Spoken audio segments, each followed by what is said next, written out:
ଆଗକୁ ଦୀପାବଳି ମାଟି ଦୀପ ନିର୍ମାଣ କରିବାରେ ବ୍ୟସ୍ତ କୁମ୍ଭାର ପରିବାର। ଧର୍ମ ଅର୍ଜନର ମାସ ତଥା ଅମାବାସ୍ୟା ତିଥିରେ ପାଳନ କରାଯାଇଥାଏ ଆଲୋକର ପର୍ବ ଦୀପାବଳି। ଦୀପାବଳି ପର୍ବ ଆଉ ମାତ୍ର କିଛି ଦିନ ବାକି ଥିବା ବେଳେ କୁମ୍ଭକାର ପରିବାର ମାଟି ଦୀପ ତିଆରି କରିବାରେ ବ୍ୟସ୍ତ ଥିବା ଦେଖିବାକୁ ମିଳିଛି। ପୂର୍ବପୁରୁଷରୁ ମାଟିର ବିଭିନ୍ନ ସାମଗ୍ରୀ ପ୍ରସ୍ତୁତିକୁ କୌଳିକ ବୃତ୍ତି ଭାବେ ଆଦରି ନେଇଥିବା କୁମ୍ଭକାରଙ୍କ ବେଉସା ଆଧୁନିକତାର ମାଡ଼ରେ ନ ହଜିଯାଇ କିଛି ପରିବାର ବଞ୍ଚାଇ ରଖିଛନ୍ତି। ପୂର୍ବରୁ ମାଟିପାତ୍ରର ଚାହିଦା ଯଥେଷ୍ଟ ଅଧିକ ଥିଲା। ରନ୍ଧନ ପାଇଁ ଆବଶ୍ୟକ ମାଟିପାତ୍ର ଠାରୁ ଆରମ୍ଭ କରି ମାଠିଆ ହାଣ୍ଡି ଗ୍ରୀଷ୍ମ ଋତୁରେ ପାଣି ଥଣ୍ଡା ରଖିବା ପାଇଁ ସୁରେଇ ଇତ୍ୟାଦି ପ୍ରସ୍ତୁତ କରି କୁମ୍ଭକାର ପରିବାର ବେଶ ଦୁଇ ପଇସା ରୋଜଗାର କରି ପରିବାର ପ୍ରତିପୋଷଣ କରୁଥିଲେ। ସଭ୍ୟତାର ବିକାଶ ସହିତ ଆରମ୍ଭ ହୋଇଛି ଷ୍ଟିଲର ଯୁଗ। ରନ୍ଧନ ପାଇଁ ସାଧାରଣ ଲୋକେ ମାଟିପାତ୍ରକୁ ଭୁଲି ଷ୍ଟିଲ ନିର୍ମିତ ବାସନକୁସନ ବ୍ୟବହାର କରିବାକୁ ପସନ୍ଦ କଲେଣି।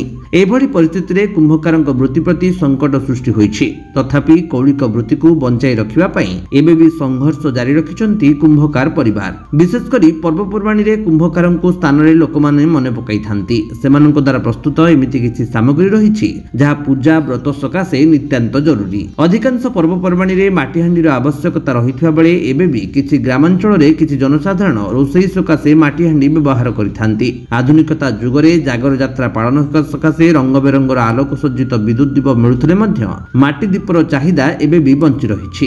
ବର୍ଷ ତମାମ ବେକାର ରହୁଥିବା କୁମ୍ଭକାର ପରିବାର ପାଇଁ ଆଲୋକର ପର୍ବ ଦୀପାବଳି ରୋଜଗାର ସୃଷ୍ଟି କରିଥାଏ।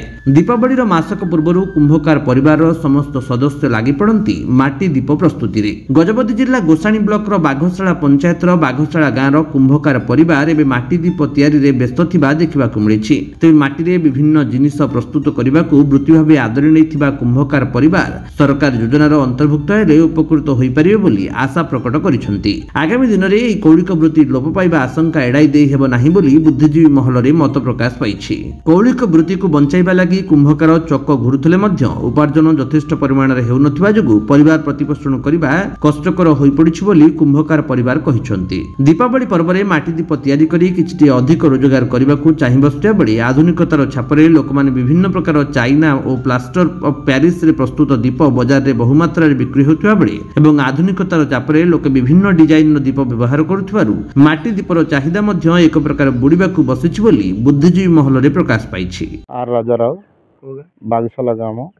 ଆଜ୍ଞା କୁମ୍ଭାର ବାଗଶାଳା କୁମ୍ଭାର ପରିବାର କେତେ ଅଛନ୍ତି? 10ଟା ପରିବାର ଅଛନ୍ତି ଆଜ୍ଞା। କ'ଣ ତିଆରି କରୁଛନ୍ତି? ସେ ଆଜିକାଲି କିଛି ନାହିଁ, ଦୀପାବଳି ରଖା କଲସି ଆଉ ହାଣ୍ଡି ଫାଣ୍ଡି ତ ପୁରା ବନ୍ଦ ହେଇଗଲାଣି। ମାଟି ମିଳୁନାହିଁ, ମାଟି ବାହାରୁ କିଣିକି ଆଣିବାକୁ ପଡ଼ୁଛି।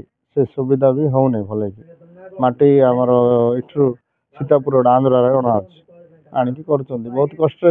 ଆଗରେ ବି ସେ 10ଟା ଫ୍ୟାମିଲି କରୁନାହାନ୍ତି ଆଜ୍ଞା, ଖାଲି 2-3ଟା ଫ୍ୟାମିଲି କରୁଛନ୍ତି। ସୁବିଧା ନାହିଁ, ସେଟ୍ ଖରାପ ହେଇଗଲା, ଜାଗା ନାହିଁ।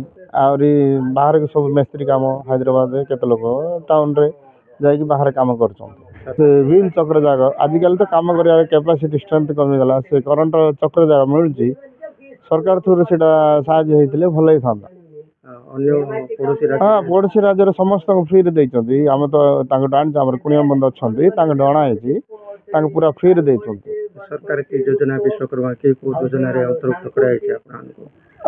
ନାଇଁ କରାଇନାହିଁ, କରିଛନ୍ତି ବୋଧେ, ମୁଁ ବି ସେତେ ଠିକ୍ ଜାଣିନାହିଁ। ଆମର ମିଳୁଛି କି? ନାଇଁ ମିଳୁନାହିଁ। ବହୁତ ଦିନ ସାରା କଷ୍ଟ ପଡ଼ିଲେ 200-300 ଟଙ୍କା ମିଳୁଛି। 200 ଟଙ୍କା 300 ବି ନାହିଁ, 200 ଟଙ୍କା ଏମିତି ମିଳୁଛି। ସରକାରଙ୍କୁ କ'ଣ କହିବେ? ସରକାରଙ୍କୁ ଅନୁରୋଧ କରାଯାଉଛି ସେଟ୍ଟା ଭଲ କଲେ ସବୁ ଆସିବେ ପରିବାର କାମ କରିବେ। ଆଉ ମାଟି ବି ବାହାରୁ ଅଣାଅଛି, ସେଇଟା ଟିକେ ସୁବିଧା କଲେ ଭଲ ହେଇଥାନ୍ତା।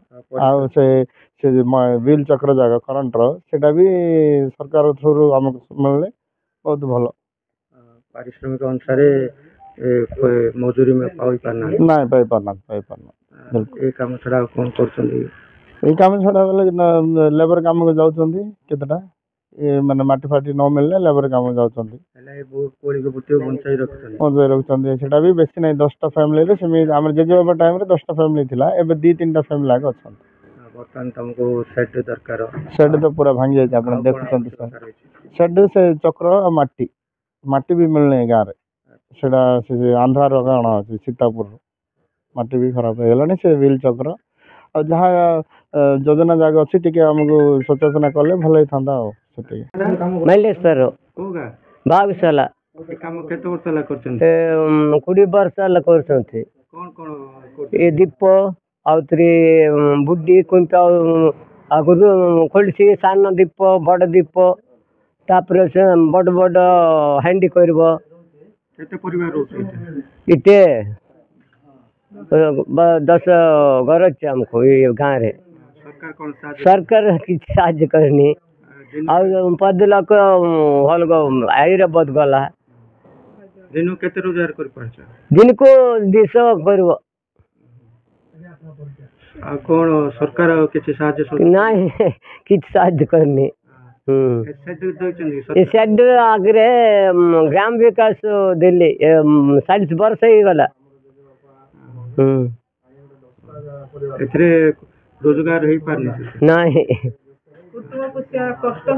बेसी कष्ट कुटुंब कष्ट बेसी करसंती किछि लाभ नहीं सरकार दौनी लोक ए काम करछ छोड़ा को काम करछ ये से काम कर कुंभर लोक बद काम नहीं तांको जानिबनी गजपतिରୁ ରେଣୁବାଳା ବେହେରାଙ୍କ ରିପୋର୍ଟ ବିଶ୍ୱ ବିଜୟୀ ନ୍ୟୁଜ୍ ଓଡ଼ିଶା।